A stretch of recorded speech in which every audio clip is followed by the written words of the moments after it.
ইব্রাহিম আলাইহিস সালামের দোয়ার ফসল তিনি। হি কেম এজ এ টিচার, কারণ ইব্রাহিম আলাইহিস সালাম দোয়া করেছিলেন আল্লাহ এমন নবী পাঠাবেন যিনি ইউআল্লিমুহুমুল কিতাব, এই জনপদের লোকদেরকে কিতাব শিখাবে। এবং রাসূল সাল্লাল্লাহু আলাইহি ওয়াসাল্লাম নিজেও বলেছেন আমি শিক্ষক হিসেবে প্রেরিত হয়েছি। এবং জ্ঞানার্জনকে রাসূল সাল্লাল্লাহু আলাইহি ওয়াসাল্লাম বাধ্যতামূলক করেছেন, ম্যান্ডেটরি ফর অল। এবং জ্ঞান যে সবাই অর্জন করবে এটা তিনি বলেছেন, এটা সবার জন্য অবধারিত, শিক্ষার জন্য, এটা মানুষের মৌলিক অধিকার।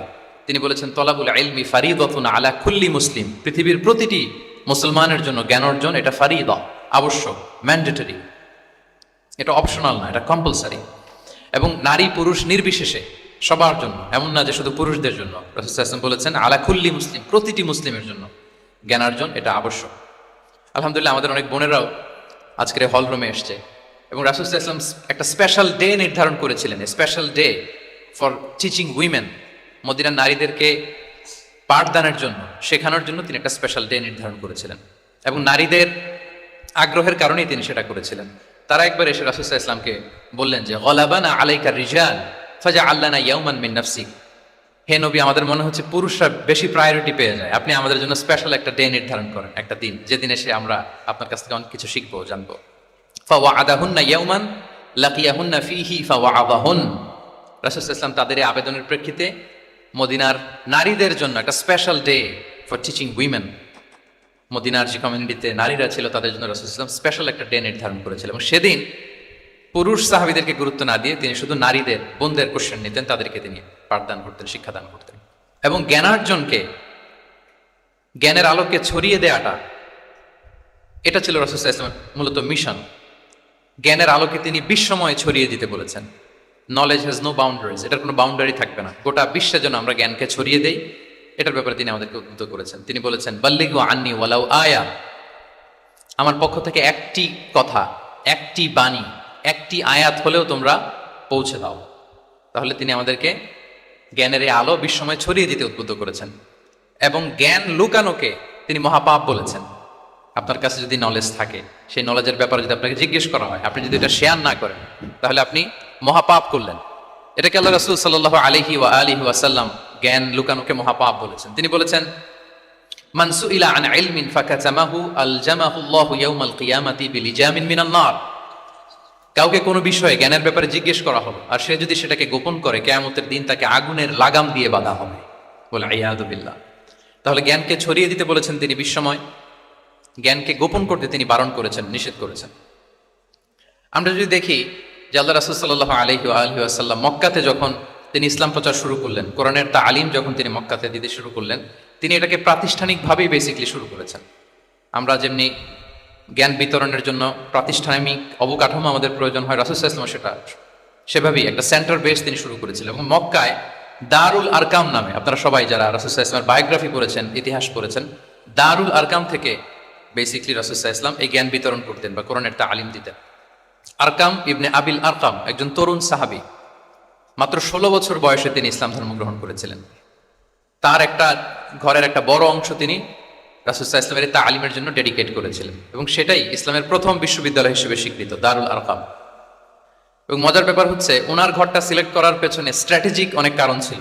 কারণ সে ছিল বানু মাখজুম গোত্রের, মানে কোরাইশের শত্রু, কোরাইশের রাইভাল ছিল বানি মাখজুম। রাসূল সাল্লাল্লাহু আলাইহি ওয়াসাল্লাম ছিলেন কোন বংশের বলেন তো সবাই? কোন বংশের? কুরাইশ বংশের। আর আবু জাহাল ছিল কোন বংশের? না, সে বানু মাখজুম থেকে ছিল। So Banu Makhzum was the rival of Quraish. তারা ছিল কুরাইশদের সাথে একটা হাড্ডাহাড্ডি লড়াই, শত্রুর মতো আর কি। তো রাসূল সাল্লাল্লাহু আলাইহি ওয়াসাল্লাম কুরাইশি কারো ঘর বেছে নেন নাই, বরং বানু মাখজুম গোত্রের এক তরুণ আরকাম, তার ঘরটা তিনি বেছে নিয়েছিলেন। স্ট্র্যাটেজিক্যালি এত চমৎকার একটা পজিশনে ছিল, মাত্র 130 মিটার ডিস্টেন্স ছিল কাবা থেকে।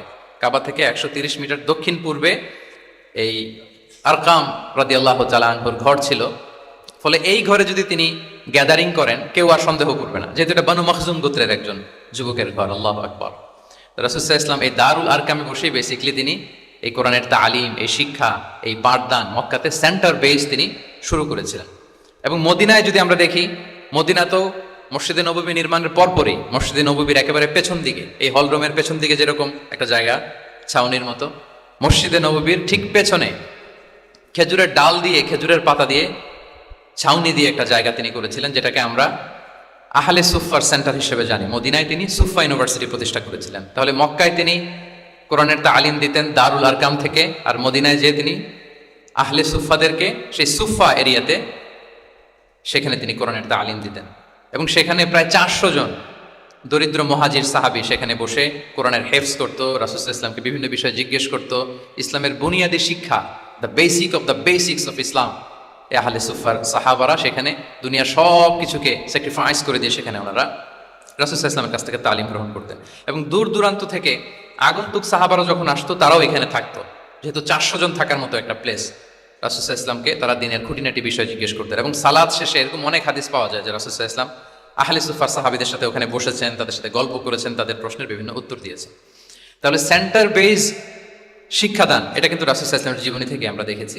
এবং যখন মসজিদে নববীর পেছনে আহলে সুফাদের 400 জনের পরে যখন আরো বেড়ে যাচ্ছিল, তখন রাসূল সাল্লাল্লাহু আলাইহি ওয়াসাল্লাম মসজিদের বাইরে মুকরিম বিন নাওফাল রাদিয়াল্লাহু তাআলা আনহুর একটা ঘরে আরেকটা সেন্টার করেছিলেন, এটাকে বলা হতো দারুল কুররা। এভাবে একটার পর একটা সেন্টার রাসূল সাল্লাল্লাহু আলাইহি ওয়াসাল্লাম তিনি নির্মাণ করেছেন এবং দ্বীনের বাণীকে তিনি ছড়িয়ে দিয়েছেন। এবং এখান থেকে যারা শিক্ষা অর্জন করতো, বেসিকলি তারা তো হেফজ করতো, কোরআনের যে আয়াতগুলো নাজিল হতো এগুলো হেফজ করতো, দিনের অন্যান্য বুনিয়াদী ব্যাপারে তারা শিক্ষা গ্রহণ করতেন। তো এই সাহাবীদেরকে কুররা বলা হতো।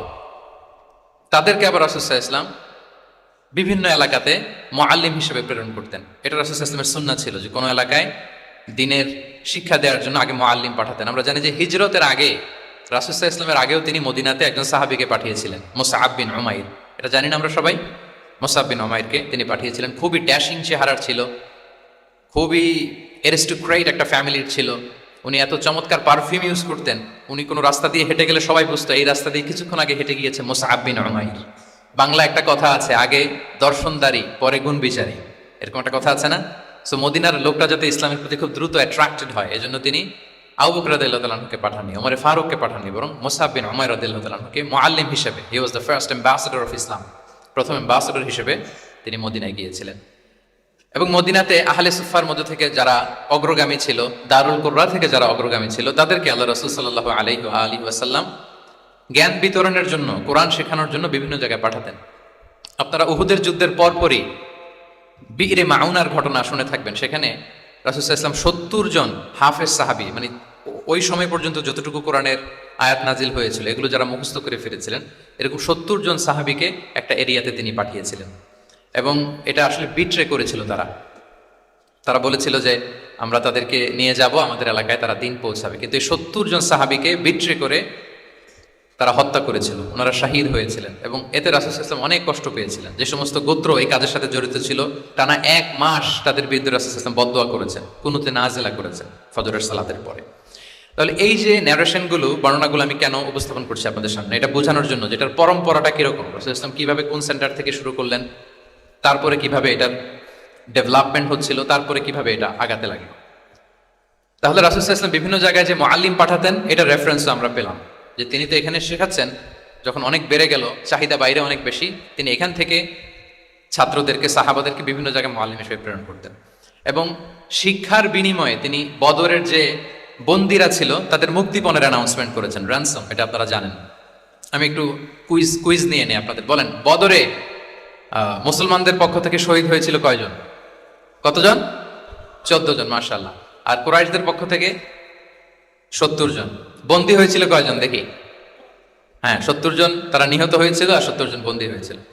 তো বদরের যুদ্ধে এই 70 জন যারা কুরাইশদের মধ্যে থেকে বন্দী হয়েছিল, তাদের মুক্তিপণ হিসেবে ফিদিয়া, র্যানসম হিসেবে রাসূল সাল্লাল্লাহু আলাইহি ওয়াসাল্লাম 4000 দিরহামের অ্যানাউন্সমেন্ট করেছেন। মানে দিরহাম মানে হচ্ছে সিলভার কয়েন আর কি।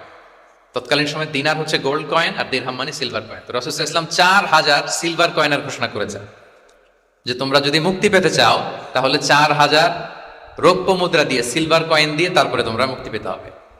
তখন তিনি অ্যানাউন্স করলেন যে কারো যদি এই সামর্থ্য না থাকে যে 4000 স্বর্ণ মুদ্রা দিয়ে তোমরা র্যানসম আদায় করতে পারবো না, তাহলে এই লোকদের মধ্য থেকে যারা লিখতে পড়তে জানে তারা যদি মদিনার 10 জন শিশুকে লেখাপড়া শিখিয়ে দেয় তাহলে এটা তাদের মুক্তিপণ হয়ে যাবে। আল্লাহু আকবার। তাহলে শিক্ষাটাকে রাসূল সাল্লাল্লাহু আলাইহি ওয়াসাল্লাম কিভাবে দেখতেন, এটাকে কতটা গুরুত্ব দিতেন। তখন কিন্তু মুসলমানদের আর্থিকভাবে খুব কঠিন অবস্থা যাচ্ছিল, তারপরে তিনি ঘোষণা করেছেন যাদের সামর্থ্য নাই তারা যদি লিখতে পড়তে জানে, মদিনার 10 জন ছেলে মেয়েকে তারা যদি লেখাপড়া শিখিয়ে দিতে পারে, এটা তাদের মুক্তিপণ হিসেবে কনসিডার করা হবে। আল্লাহু আকবার।